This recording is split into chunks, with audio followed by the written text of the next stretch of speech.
અરે તૈયાર થઈ ગયા ની ક્યાં કરસ? તૈયાર થઈ ગયા ને સંપત્તિ આપી દીધી.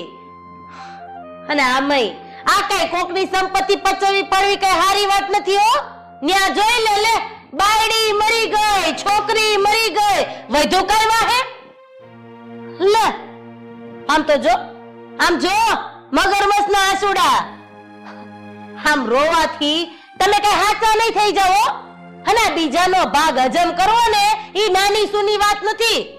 આ તમારા હિસાબે તમારા ભોળા ભગવાન જેવા ભાઈ ઉપર 5 લાખનું દેણું થઈ ગયું છે.